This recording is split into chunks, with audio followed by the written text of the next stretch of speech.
Hi everyone, we're going to start with the session. So this session is Data Journalism, a Local Revolution. I'm Letizia, I'm the project manager on data journalism for the European Journalism Center. Our role is to build resilience in journalism through grants, opportunities, and ideas and new skills. We recently, just 3 days ago, launched datajournalism.com, a new space for journalists to learn data skills.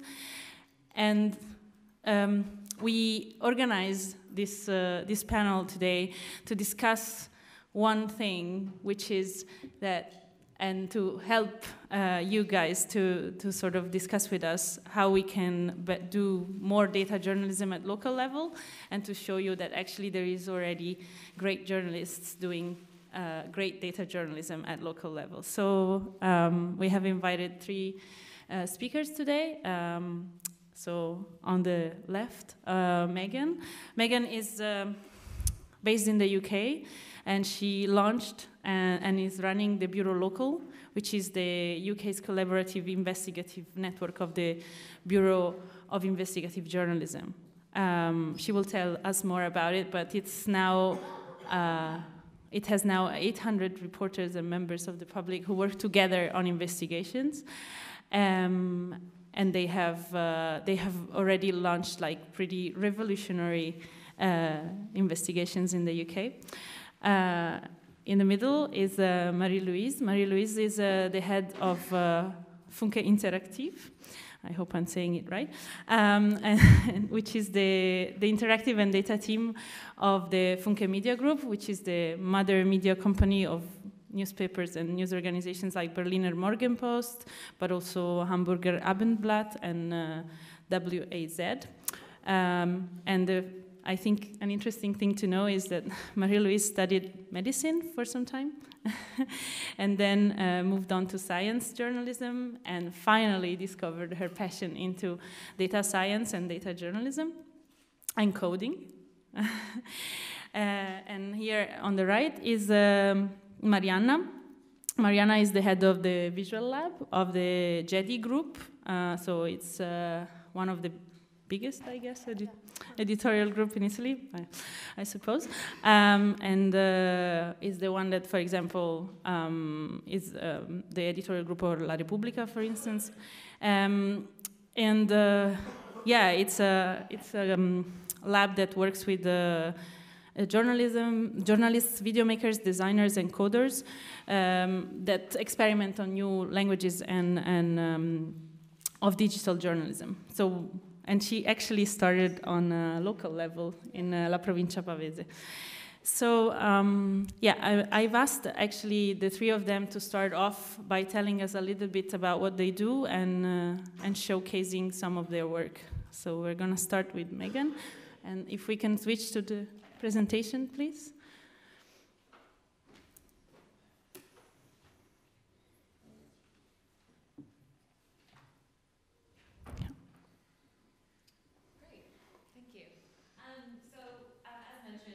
I'm the director of the Bureau Local in the UK. And so I'm coming at local data journalism a slightly different space. I'm not acting as a local reporter, but instead we have built what we are seeing as the infrastructure to enable local journalism to thrive, and data is a huge part of that. Prior to my role here, I was data editor of the Times and the Sunday Times in London.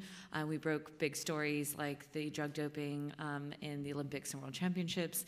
So I was, a big part of my career has been looking at how to integrate technology and data into the process of journalism, and that area was predominantly computational method. But what I was so interested in was the idea that this often sat as a privilege inside national newsrooms, and then it wasn't made accessible to people, both to journalists and to citizens outside of it. And so the project that I run now is a nonprofit that's specifically looking at building a collaborative community to address the difficulties in local news, and doing that both through data as a means of evidence to improving people's lives and to solving the gaps, and to solving the industry through collaboration. So our project was very much inspired by the Panama Papers of the ICIJ, and the idea was that could you build a community instead of a global one, one inside a single country? And could it then help solve issues, raise investigations and revelations that weren't there before by building essentially a grassroots movement of reporters? The project launched 2 years ago as an experiment. People weren't sure if reporters would work together. They weren't sure what would happen. But I am very happy to say that it has been a huge success and that we've gotten funding to continue, and that it is a very different project than it was when it set out. It's no longer about reporters coming together. It's actually about people coming together, and it's about building agency for that to happen. So it's both the recognition that committing acts of journalism doesn't have to sit solely with the journalists. The idea that there is knowledge and expertise outside of it. So we work with data scientists, and we work with engaged citizens, lawyers, teachers, designers, and we're sort of together committing acts of journalism to hold power to account. So I was asked to prepare kind of one good example to exemplify that. Was that my first slide? Okay. This is our dying homeless database. So when we set out to do investigations, again, so ours is specifically saying we value local journalism. We believe it is vital to democracy. How do we strengthen it? How do we highlight it? And how do we support it? So again, I'm coming from a very different perspective than a local reporter on a day-to-day basis. But our recognition came from that point. So this example of what I'm trying to say is that as we were taking on investigations, we like to think about things that are affecting local people, but are also systemic, have the evidence to provide change, and can predominantly only be done through a grassroots movement. And that's sort of our unique project's approach to how we take on investigations. And the project was, we were sitting there, and unfortunately, a man who was living homeless on the steps of Parliament had died. And obviously, every day, the most powerful people in the country had been passing by him, and he died on those steps. And for a couple of days, there was a lot of media attention, and it was a really important issue, but it kind of died away. And we started asking questions: how many homeless people are there? How many homeless people are dying every year? And as we set to go find that data out, we found out it didn't exist. The government did not record how many homeless people were dying. There was no record of it. And we thought this was really vital, so we set out our project, which was called Make Them Count. And through our network, so it was both through local reporters telling us about homeless people who had died in their community, but also working with local doctors, charities, NGOs, coroners, we started to build a database of all those who had died homeless. If you want to go to the next. So those were just some of their stories. Sorry, I feel like that was a nauseous slide. So I wanted to move you through. But these are some of their faces. It was a really important part to us to not. For us, data is the what. It isn't the why of journalism. And because we knew the numbers were coming up, and through 2 winters, we counted and verified 800 people who had died homeless in modern Britain, which is outstanding. And not only did we do that, but we did our very best to investigate each of their lives and tell their stories and to humanize the process. So this is an example of kind of how you can recognize the value of local reporting, which is so important to communities, but also its recognition that through a combined effort, we can change national issues and we can raise discussions, and that there is a power in both local and the combination of that nationally. And also that there is a power to recognize that while there is a lot of amazing data out there, when there is things that are missing and huge gaps of information, that actually a group of people can do that and you can build your own data. And the great thing that's come out of this now is the Office for National Statistics, which is the government's statistics service, approached us, accessed the data, and now for the first time, the first ever statistics on homeless deaths are now being reported by the government. So there has been an actual step of change and statistics that are being reported. And that could not have been done if it hadn't been for the power of really incredible local reporters and local people who were fighting for it. So it was just sort of one example of both to recognize that I think for me, we're constantly trying to highlight the value of local information and local investigative reporting, but also being able to recognize the system that we sit in, and that as journalism goes through a crisis, that solidarity of collaboration and open and transparent processes can really change things. And that's us.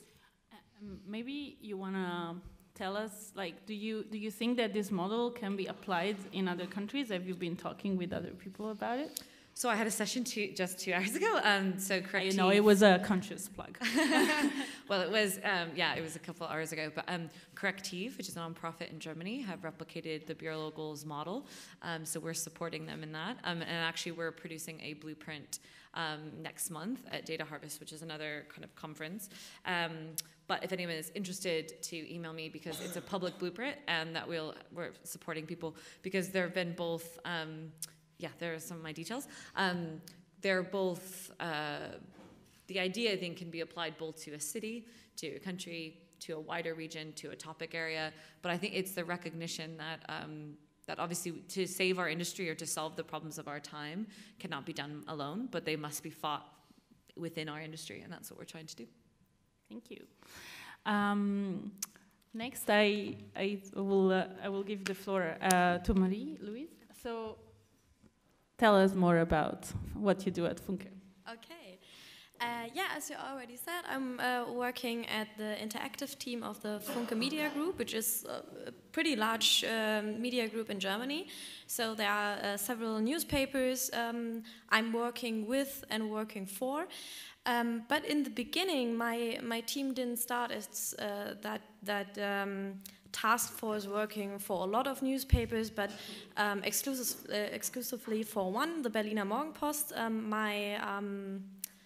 What's it called in English? My former boss, the one who started the team, he started doing data journalism as a video journalist, working at the Berliner Morgenpost, doing his shifts, working as a video journalist, and then just at the evening, when he was finished with his work, he started to try to use data to tell stories, to find stories, and use data visualizations to tell the stories in a different way.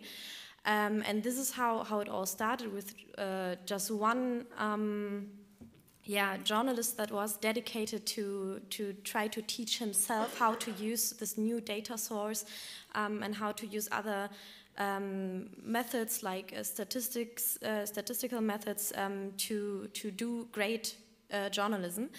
And now we're a task force, like we always say we're like working like a band, with one dedicated journalist. Me, I'm like a hybrid. I always say I'm a hybrid. I'm doing statistics and journalism. We have a designer, and we have 2 to 3 developers that help us to create or handcraft beautiful interactives and visualizations. So obviously my team, because we have a designer, is working very, very visual. That's not all the data journalism that is out there, and it's not the only way to do this, but we're working very visual. And this is one project we did last year exclusively for the Berliner Morgenpost, where we just took open data that was lying around there online for everybody to use, and we just made it prettier. We downloaded data on the ages of the buildings in Berlin, and we color-coded them in the age of we color-coded them on the age they were built in. Construction, right? Thank you. And then we made a story where the user can scroll through each layer of this data. So the map, this is the map with every layer, and then you can scroll through it and just see the first layer, the oldest points of Berlin. And then we tell the user about how the houses look like, why there are still so many here and not there, and when they were built, and so on. Another project we did that is something you can only do in a local level is this. It's the Schulfinder. So it's a service tool, actually, where we also used open data from the Berlin school, I don't know the English word for it, but the people that keep the data from the schools. They have an archive.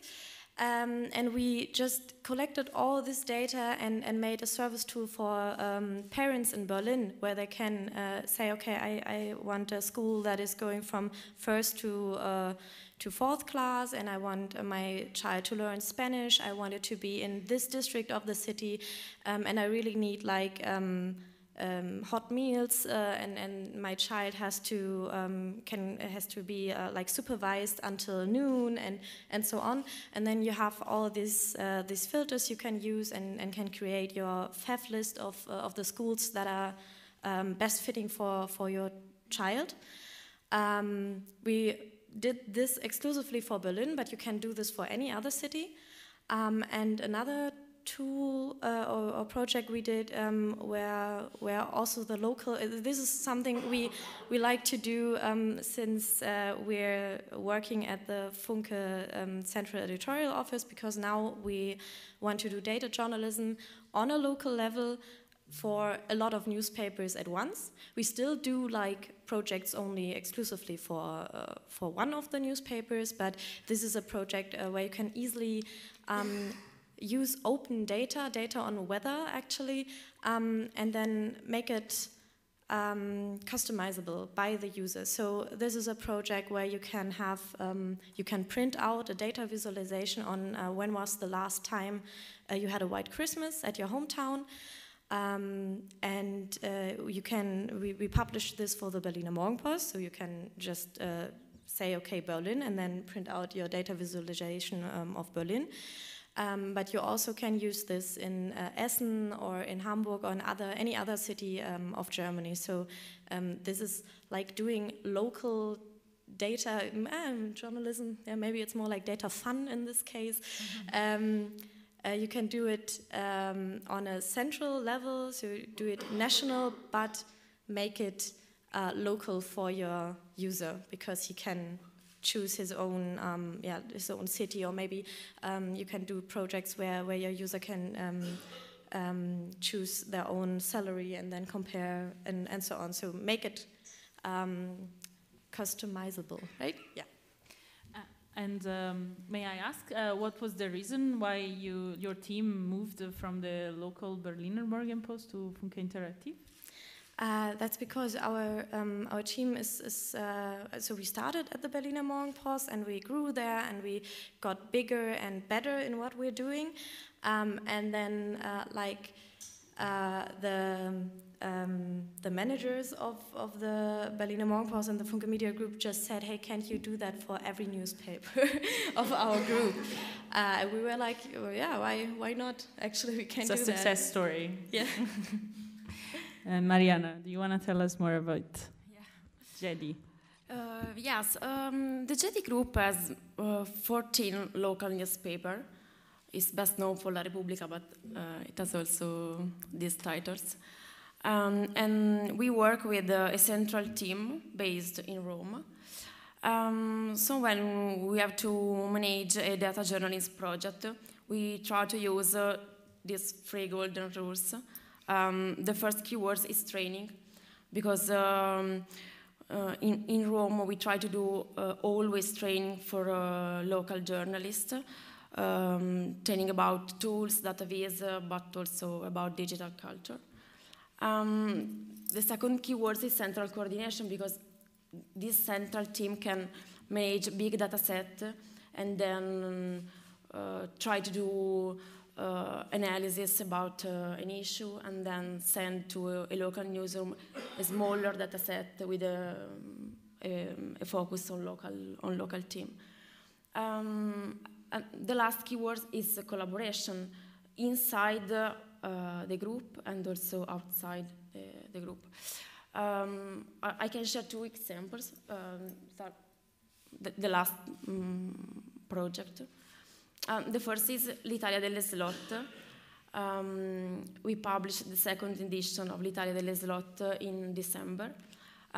It's a sort of search engine about slot machine and also gambling games. You can search for your city and discover how much money people spend on gambling. It's interesting because we, in the same day, we was able to publish 14 investigative reporting, and also in the print edition and the website. And for the first time, also La Stampa and La Repubblica, with their local edition, published an investigative reporting. With the same method, we published another data journalist project that is, thank you, 1 degree warmer, un grado in più. We have an home-page, general website, the one with the red sun, with all the data about this team. And with the same method, the central team tried to send our local newspaper a smaller data set with a local focus. And we published 14 local investigative reporting with database and maps. So we try to repeat these methods because I think it's good. Do you think that the power of your model, and maybe this is also similar for all the three of you, is that you can maybe publish at the same time in many different newspapers, or this is not important, and the important part of being able to enable data journalism at local level is that each and every of the newsrooms you work with can think of different stories at different times. So is it the reproducibility of the methodology, or is it more enabling really the proximity of the story to the readers? Yeah. I think maybe that none of them, both. In our situation with the 14 local newspaper, it's an editorial choice if you decide to publish a project about, for example, gambling games. And if you can publish this investigative reporting in the same day, I give you an example. In the first day, when we published Italia delle Slot, about 20 local newspapers, not inside the GEDI group, use the data set to publish other stories. So yes, if you can publish in the same day a project, the power is big, yes.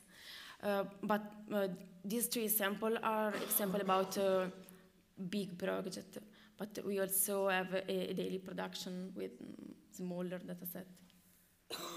Was it your experience as well, Megan, for the homeless story? Yeah, I mean, I think for us, because we're an investigative network, the data is very similar to what you're saying, the power of what that can do. Obviously, I spoke to that earlier about the homelessness project, but a lot of the other story work that we did kind of comes the other way, where we have a big data set. And so there's two things I think that's vital about it is our approach to data journalism is about accessibility. So in a lot of ways, the open data community have tried to open data up, and that's amazing. And it comes in APIs and it comes in SQL databases, but the average member of the public, if you don't write code, it is just as inaccessible to you as if they never published it at all. So I think recognizing that, and also recognizing that sometimes they publish them in PDFs and forms that are also inaccessible if you're trying to look at over time, and as a citizen, that's difficult as well. So for us, there's an element about moving from being available to being accessible, and there's an element of that is about we're publishing it in the public interest, and the idea that every time we do that, there's a different story and a unique context that those people take and run with. But then there's also an element of, yes, the coordination of it creates greater power around it. So the reason why we collaborate around each investigation is that also while we're doing a national story, you have local reporters giving pressure and asking questions to their politicians and their councillors. So all of a sudden, the breadth, and exactly as you were saying, the power of what that can happen, it's really quite transformative. It is a much more of a kind of a grassroots journalistic movement for an issue and for an investigation. That's for us, at least. And maybe in your experience, also we were talking about it before with Marie-Louise, is there a special advantage of being local? Is it like an advantage because, for example, data is more available, or the impact is bigger? What is the key unique thing of being local?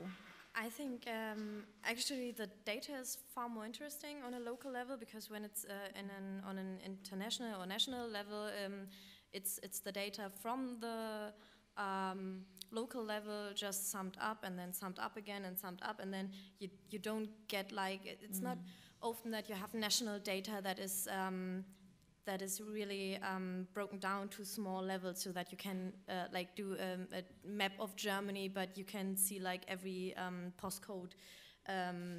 You have different data at every postcode level. That normally doesn't happen, because it's normally summed up, and then you have just like one value for the whole country. And when you're just looking at the data at the local level, it's far more interesting to your reader.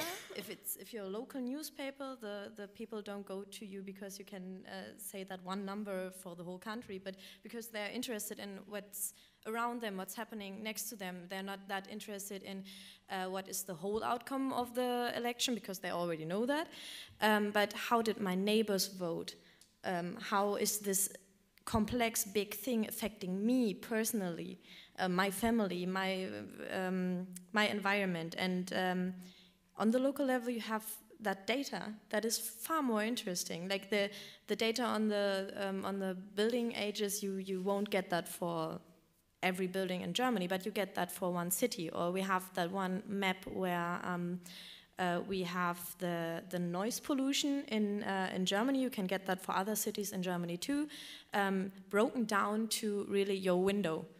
Like you have your house, and we have different values for this noise pollution around your house, and you can really check before moving somewhere, okay, how loud is the noise there from the street or from the airplanes, and this is what the people are really interested in.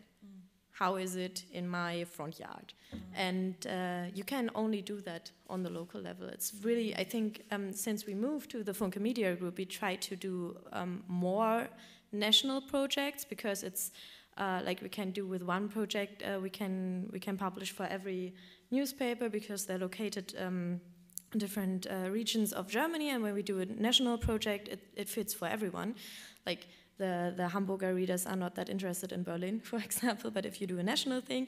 But if you try to find national data that's really interesting, that's pretty hard. It's way more interesting on the local level.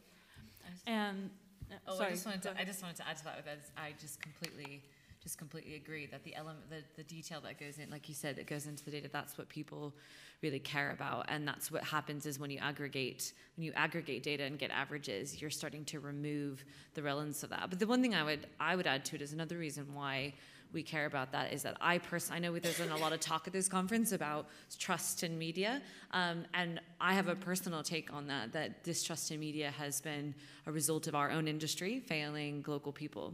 And I think a lot of that has to do with the disconnect that we do between our stories and actual people's lives. And it speaks exactly to that point, which is the reason why they find that more interesting is because it is a reflection of their lives. And I think what's happened sometimes in data journalism, and I was a victim of it as well when I worked at a national paper, is that you care about that big number and you sum up your big database, but every single line of that data is a story, and every single one is hugely important to somebody and to some community, and it's so important that we bring that back. And I think if we're going to rebuild trust in news and reimagine what journalism looks like, I think it's about looking at what we've done to kind of aggregate up, not just in data, I don't mean just in data, but in kind of the way that like media groups are organized, and to kind of break that down and reconnect again with local stories and local people, because that's, I think, where a lot of the trust has been lost as well. That's actually why whenever we do a national topic or an international topic, we always try to find this way to make it local again. Like you will never find a data project of us that's national or international where there isn't something like, and how is it in your region? Or here, have a look at your own neighborhood. We always try to get this spin to make the national project local.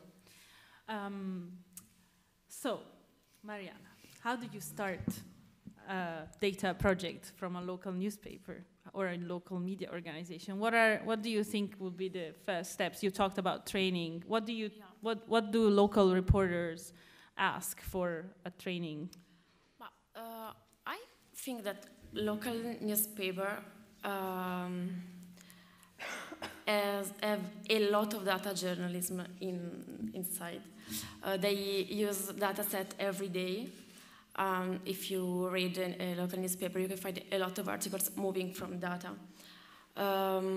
So there are a lot of local data journalism, but maybe they can't define them as data journalism. It's only journalism. I think it's important in a very small newsroom to have a sort of patient zero to infect the others. So I imagine a journalist who loves dataset and able to use tools and able to teach to the other. And when I speak about training, is this method. We do training with 1 or 2 journalists for newsroom, and then we hope that they can infect the others. Yes, it's a very good metaphor. I was talking earlier today with someone, and we were discussing the fact that actually there is a great myth that needs to be somehow talked about. That is the fact that actually there is a bit of a fear of numbers and of data sets in newsrooms, and actually probably there isn't, and we all reports use numbers. So what is the first step for someone that wants to deal with data sets? What do they need to learn? Is it Excel? Is it something else? Does anyone have some experience? Maybe Marie-Louise? I think the first thing you have to do is just forget about this whole, oh, I can't do that, I was bad in math thing. The people are always saying, because I actually wasn't that good in math. And I never wanted to study something with statistics or start coding. I always thought I can't do that. But it's pretty easy if you just start doing it. Just actually, you have to. If you're still working, you have to get the free time, of course. So you have to be dedicated into it. So your boss has to give you the time to get into that. That's very important, because it's a full-time job to be a data journalist after all. But you have to start experimenting. And accept that you may even fail. It could be that you start to start coding or trying to analyze something, and after 2 weeks you see, oh, I was running in the complete wrong direction. Okay, but that's okay. That can happen, and you always can ask for help.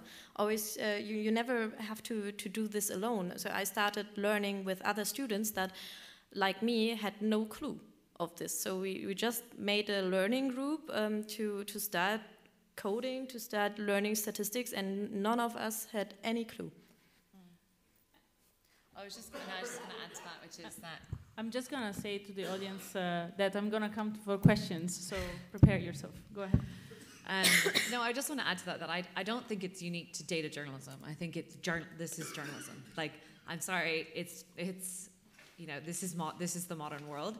And there isn't an excuse. I just think it's, when you think about war reporting, and we knew that the war was happening, you prepare a journalist to go into war, right? You train them into that, because that is what they're reporting on. Data is the fabric of every element of our lives now. Every moment, as we sit here, there's more data being processed on your phones and on our computers in this room than a human can possibly compute. We cannot use the old methods of journalism. And I think what it comes back to is that you have to just be a journalist, which is that you have to live in the world, ask questions of the world, and do it on behalf of the public. And if this is the systems that are being created, then that is the way that we have to do it. And it doesn't, I'm not saying this in a kind of intimidating or scary way. I think all of us sort of had very similar curiosities, as you said, of like, you just start by basically just needing to question and understand it. You don't have to be a full-fledged programmer to do it. But because computers are such a huge element of our lives, we must continue to ask those questions. How is a web page? Learn how a web page is built. You don't have to build a web page, but same thing when you're scrutinizing a bank or an institution. You don't have to know how to run one. You need to know how to break it down. And I think so for every element to understand if you're trying to truly investigate or report in the public interest, it's just about understanding the systems. Know how a web page is built, understand basic statistics, understand basic elements of that. You don't have to do it alone. You can collaborate with people. You can work with statisticians or academics or programmers or whatever it is. But I think it's about operating and living in a world that is built in a digitized way. If you are going to report in that world, then we have to equip ourselves with that. And then, like you said, it doesn't have to be scary because everyone is in that element. Because I think for me, at the end of the day, when we report on it, most people cannot process more than a few numbers in a story. So it's very similar to you, that same fear that people have of data isn't unique to just journalists, it's humans. So I think it's both our role to kind of question it, understand it, but then you have to bring that story back so that everyday people understand it anyway. So I think bring your fear, bring your kind of uncertainty, bring your questions to it, and don't feel like you have to, like I said, become a computer scientist to solve the problem. Know that you are just acting on behalf of the public, and to do that, and that would be my advice. Yeah, I'm very curious to hear from the room, actually. So, first of all, how many of you maybe are data journalists? And how many of you are at local level, working at local level? So, yeah, great. Do you have questions? Otherwise, I'm going to throw one at the panel. I'm actually interested in the fact, one of the things, I mean, if we look at the United States right now, there is a big crisis in local journalism, and but the response has been quite interesting. That local journalism is also being portrayed as the solution, as coming back, and then finding the trust, as you were saying, building trust again. What do you think can data journalism contribute to actually help newsrooms to listen to those audiences at local level? How can data journalism specifically help in regaining the momentum for local journalism to thrive, and hopefully for the rest of journalism also to do a little bit better? I don't know if it's... I've been talking a lot, so if you want to, I can talk, but... I know Marianna has a lot of experience about this, so maybe she has something. In this period, we have a membership project for each of our titles, of local titles. I think that data journalists can help us to involve people. We manage, for example, an experiment in Messaggero Veneto. We published an investigative report about broadband with an official data set, and then ask people to send us their speed test, so a very specific form to compile. They send us a lot of data. We add the reader's data set to the official one. So data journalists help us to describe a region and the problem for people. We discovered that for a lot of people, broadband was a problem. Finally, we organized public events with the mayor of the city and other institutional people to try to discuss with them the problem. So data journalism is an instrument, I think. No, that's a great example.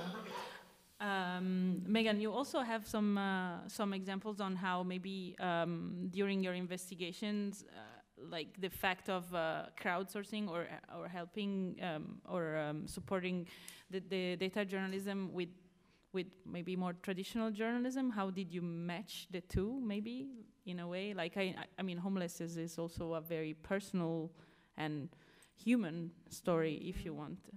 So how did you match, like, numbers and people and stories and accounts and interviews with numbers? Well, I think, like I said before, I just think for us, the data, as I said, the data is the what.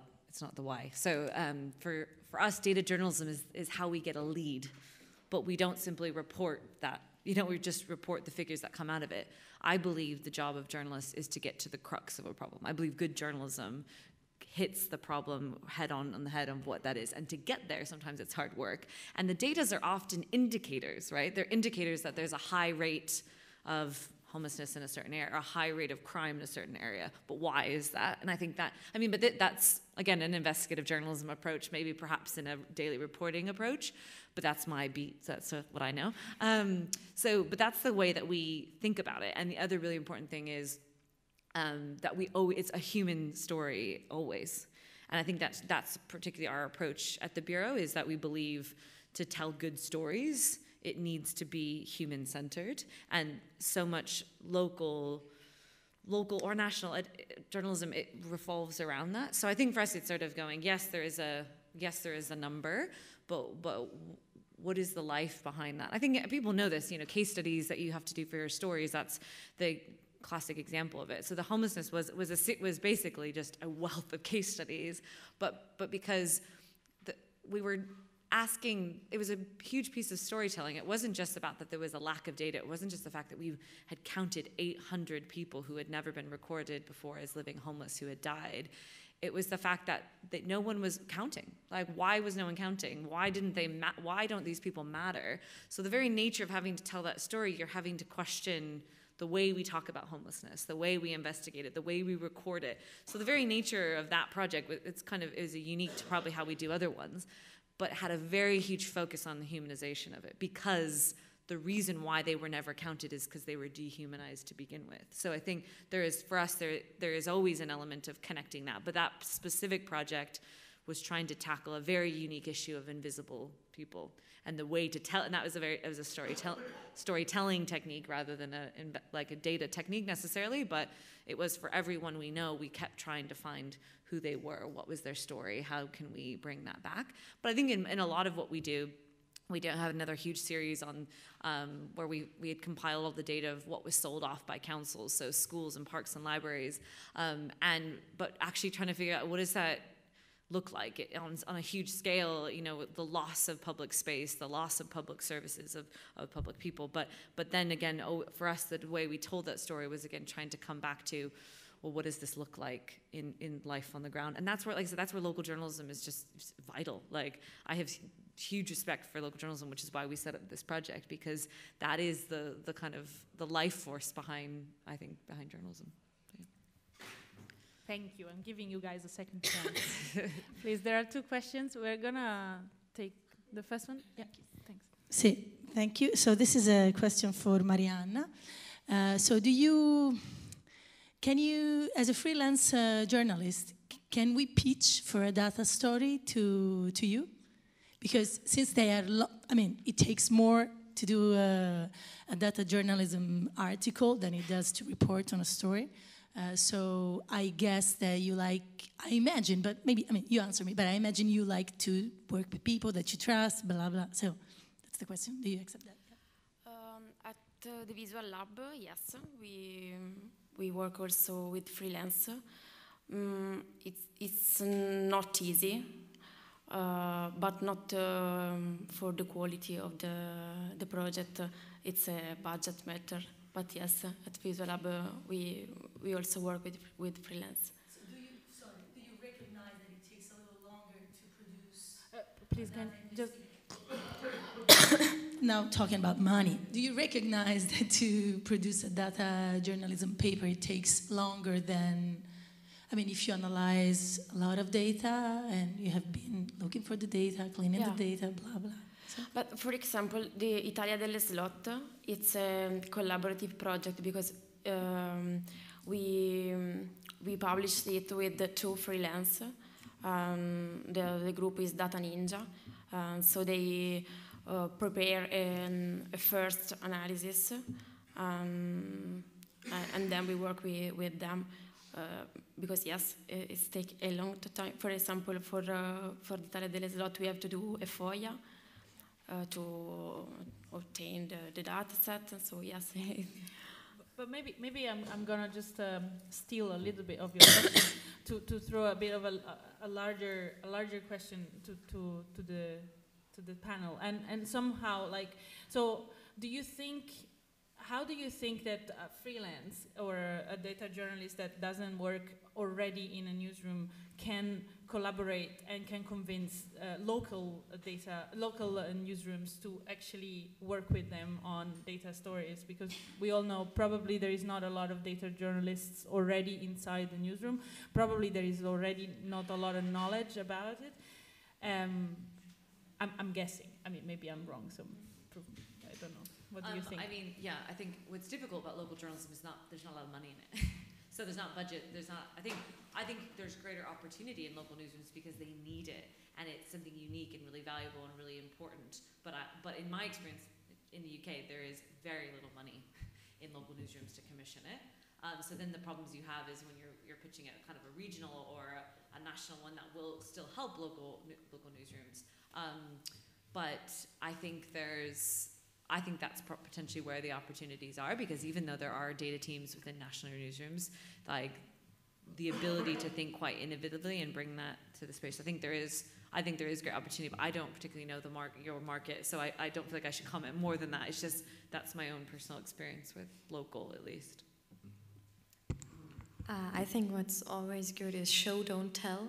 Because when it's a newsroom that hasn't had any experiences with data journalism yet, they actually only know the buzzword, and maybe saw some nice-looking visuals and think, oh, I want that too, but they don't really know what data journalism really is.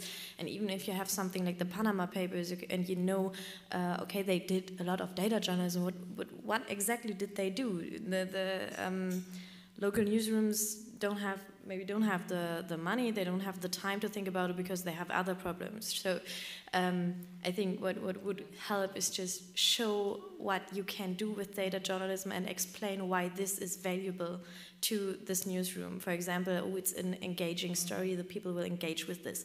Or maybe it's not engaging, but it's going to help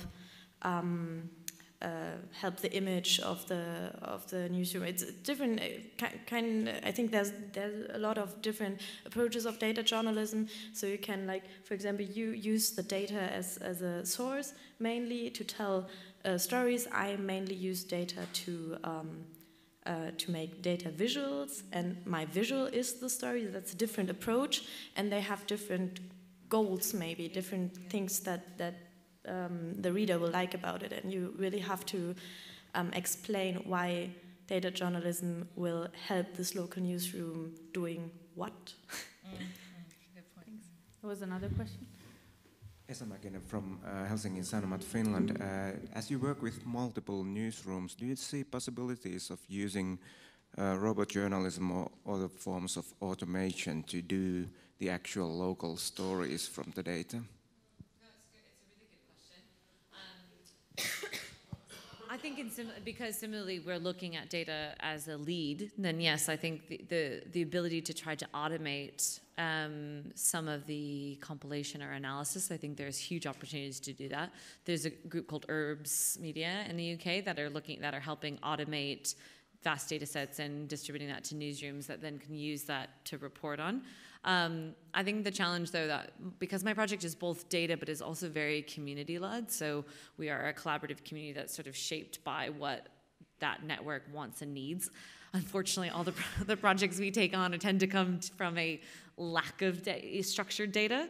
So most of the project I've looked at, we've had to sort of fight through freedom of information requests to access it, build our own databases, take huge amounts and compile it. And it mainly has to do with because we go and talk to people what they need, and it turns out what they need is not structured. But I think what your point is about actually providing automation around structured data would be hugely valuable because it, like I said, it does create that shortcut for a lot of people, and it's something that maybe we should be looking in to support our network as an aside as well. But I think actually doing automations on structured data is really important, and not to scare people in the idea that robot journalism is going to take away jobs. But the way I've always thought about it is that it takes away the time needed to do the real journalism. It gives you that kind of that lead to then keep working. So I do think we should do more automation around what is structured. unfortunately, some of the challenges we have that there's a lot of unstructured data as well out there. We have time for, okay, we're going to take the 2 last questions. Please be brief. Hi, my name is Amanda. I'm based in the UK, and I really liked, Megan, what you talked about, how like data journalism is just journalism, and as a local journalist who sort of has learned data journalism techniques and all of that, but do you have tips, Megan or the whole panel, as far as how we journalists can start developing the correct mindset to look at the right things in our digitized, data-driven world? Like, how can we reshape our sort of brains to see those storylines and follow the data stories? We're just going to take the other question as well so that we can reply, please. Hi, I'm Finn from Addendum in Vienna. My question is exactly the other way around. Those of you who have a central data team and who work with local newsrooms, maybe, how do you communicate with your local journalists regarding, like, how do you give them access to data? Do you give them pre-compiled reports? Do you give them the raw data and wish them good luck? And how does the communication back from the local newsroom look like with regards to maybe they have a lot to add to your stories, and how do your processes look like there? Thanks. So we're going to start with the question about the mindset. What do you want to say? I can just answer both, and then we go down the right. Does that work?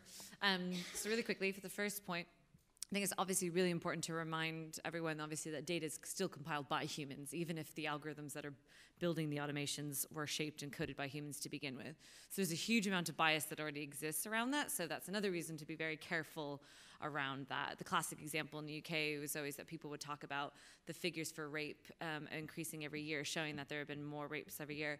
The problem is that rape has been reported more every year, and that's a huge distinction in the kind of way that data was compiled before, and another huge reaction to how policy has changed to encourage and support rape victims to come forward. So that's a classic example of how data isn't purely as simple as that. And so your question about how do you actually find the answers and equip and skilled reporters to do that is that, like a source, like a beat, you need to kind of know and understand the context in which that information sits, and to be asking those questions about what's there and what's not. And for me, like I said, looking at a story like that, you're trying to understand the context which it sits in and understanding the biases around it.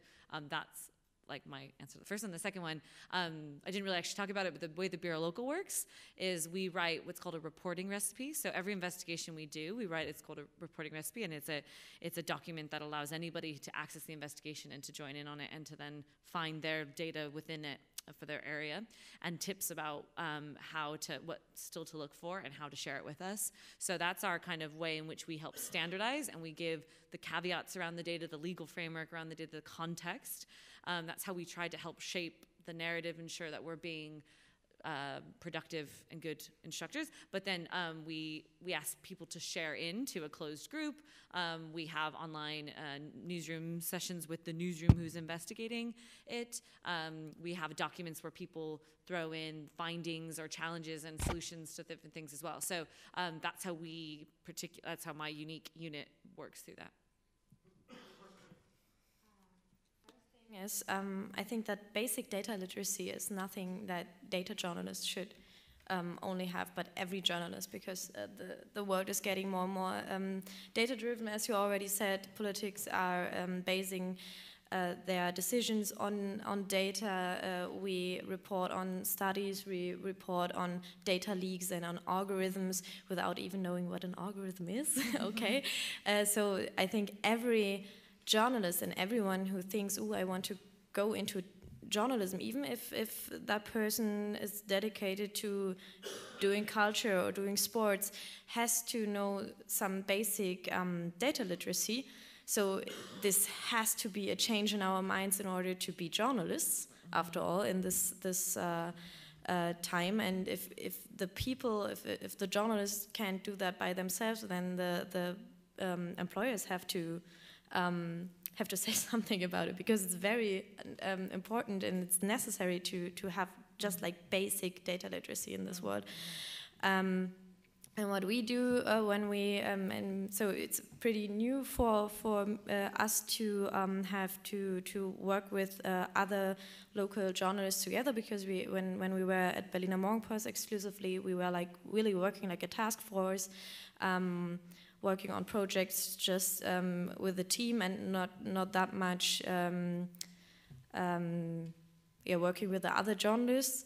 But now we really have to do that, because if we want to report on interesting local data stories in Hamburg, and we're not sitting in Hamburg, how is that supposed to work if we don't communicate with the local reporter sitting there? So what we really started is like doing PR for our team. We went to Hamburg, we went to Essen and said, hi, I'm Marie, I'm doing data journalism and I want to work with you.